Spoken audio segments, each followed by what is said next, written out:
I shouldn't have gone into the old wing. Everyone said it was too dangerous, too unstable, but the rumors, they kept pulling me back. That's where I found them, tucked away in a rusted locker behind decades of dust and forgotten files, a stack of old reel-to-reel tapes. No labels, just a faint, musty smell clinging to them. My hands were shaking when I picked up the first one. I didn't know what I was expecting. Maybe some forgotten patient records, or just static. What I heard, what I still hear sometimes in my sleep, was something far worse. A chilling whisper that seemed to claw its way out of the speaker right into my very core.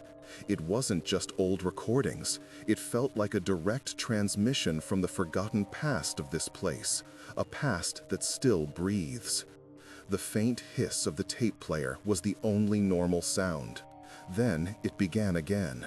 Not a clear voice, not a language I recognized, but a fractured, fragmented sound, like dry leaves skittering across concrete, yet undeniably human in its cadence.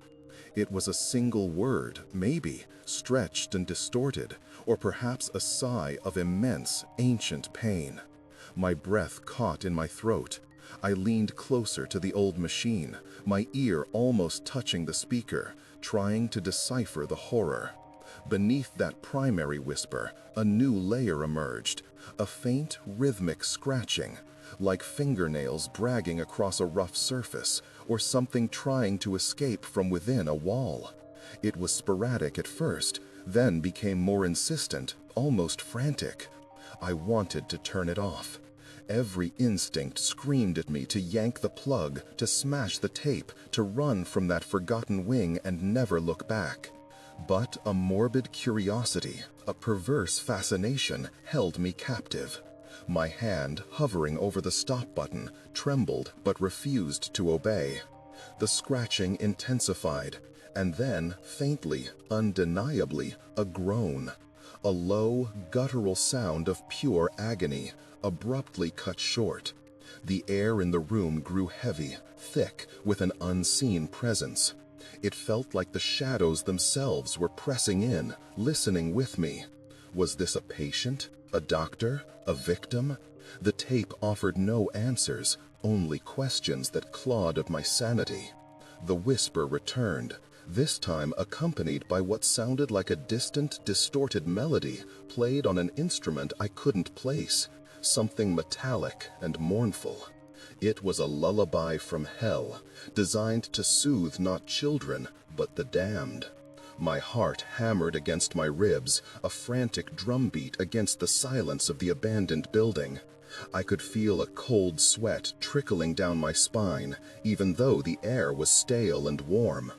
I rewound the tape just a few seconds, desperate to hear it again, to convince myself I hadn't imagined it.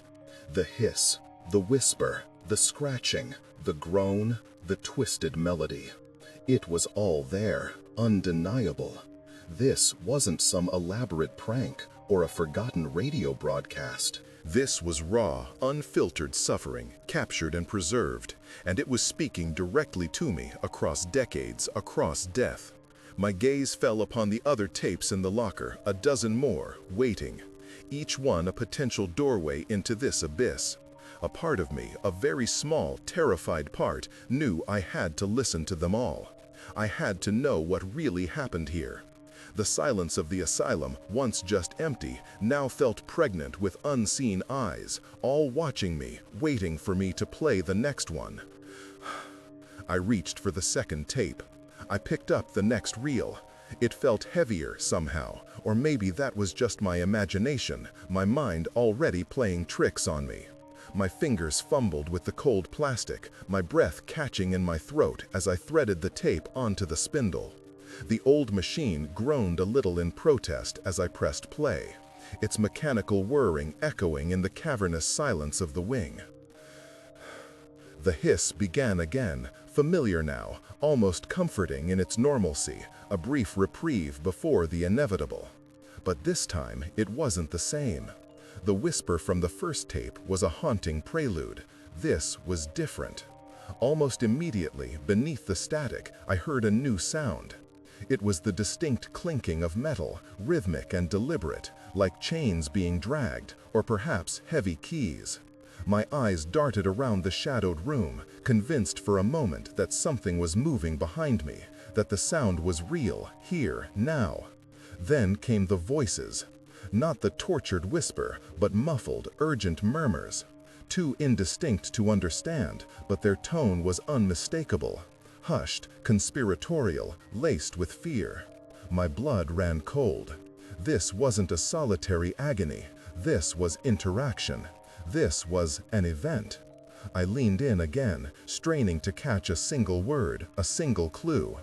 The clinking grew louder, closer, accompanied by a soft dragging sound, like heavy fabric against stone. Then a sharp, sudden gasp cut off abruptly, followed by a sickening thud. The murmur ceased. Only the dragging continued, receding into the distance, until it too faded into the tape's insistent hiss.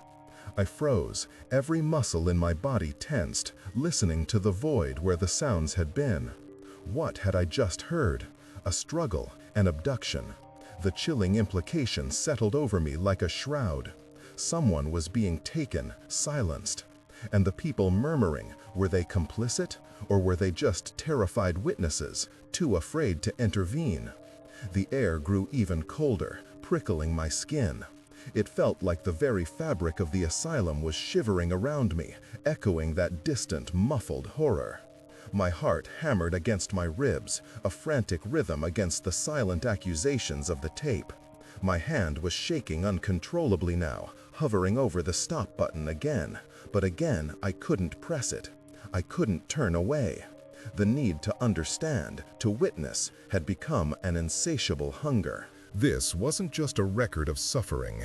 It was a fragment of a crime, a secret buried deep within these walls. And I, against all reason, was becoming its reluctant archaeologist.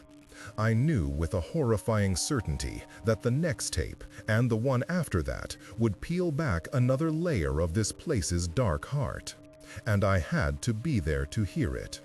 I carefully removed the second reel, my fingers still tingling from the phantom vibrations of that final chilling thud. Each movement felt sluggish, heavy, as if the air itself had thickened into a viscous syrup. My eyes, wide and unblinking, were fixed on the next tape in the stack, the third one. It called to me, a silent, magnetic pull, promising more horrors, more revelations. I hated it, hated the morbid compulsion that drove me, but I couldn't resist. My hands, still trembling, reached for it. This reel, like the others, was unmarked, a blank canvas for the atrocities it contained. I threaded it onto the spindle, the plastic clacking softly against the metal, a sound that felt deafening in the profound silence of the abandoned wing.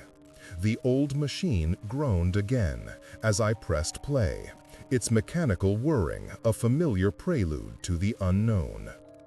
The hiss began, a white noise curtain behind which unimaginable suffering lurked. This time, there was no preamble of clinking chains or muffled murmurs. Almost immediately, a new sound cut through the static. A child's voice.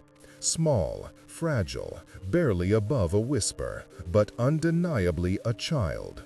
It was whimpering, a soft, repetitive sound of distress that pierced through me. My breath hitched. This was worse, so much worse. My stomach churned, a cold wave of nausea washing over me. Beneath the child's whimpers, another sound emerged, a low, rhythmic hum, almost electronic, like an old machine powering up. And then a different voice. Calm, detached, a man's voice, speaking with an unnerving evenness. He wasn't speaking to the child, but rather dictating, as if making notes. I couldn't make out the words. They were too distorted, too overlaid with the hum and the child's soft cries. But the tone was clinical, devoid of emotion, utterly chilling. The whimpering intensified, becoming a desperate, choked sob. And then a sharp, metallic click, followed by a whirring, high-pitched and grating, like a small drill. My blood ran cold, colder than it had ever been.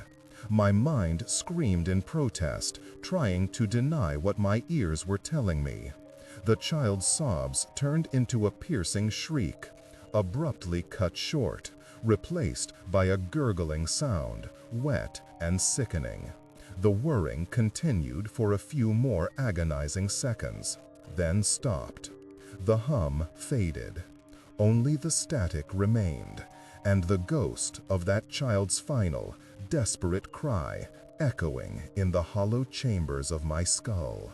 I ripped my hand away from the tape player as if it had burned me, stumbling back, knocking over a rusted metal chair with a loud clang that echoed through the vast, empty room.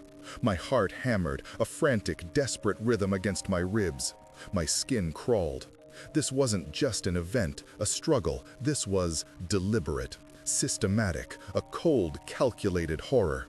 The asylum wasn't just a place where people suffered. It was a place where suffering was inflicted, meticulously, scientifically. I stood there, gasping for air, my body shaking uncontrollably. The air in the room felt heavy, suffocating, thick with the echoes of that child's final moments.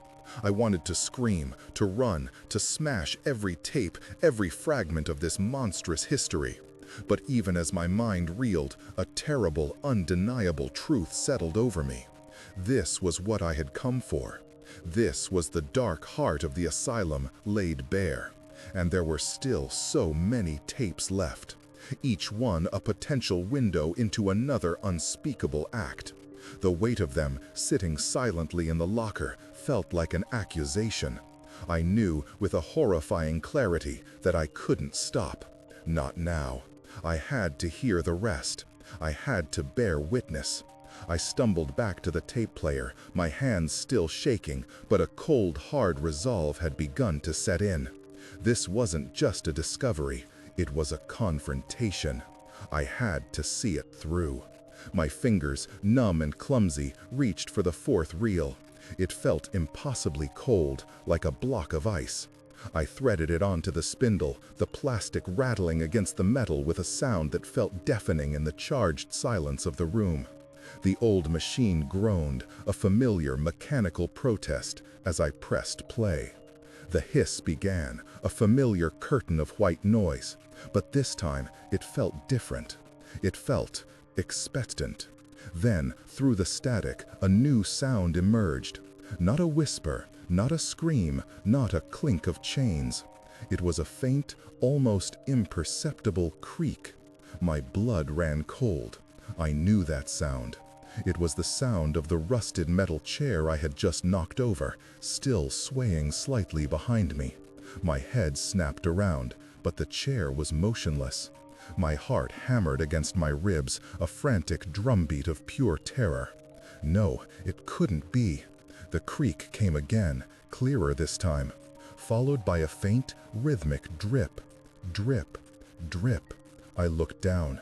A small puddle of dark liquid was slowly spreading beneath the tape player, seeping from its base.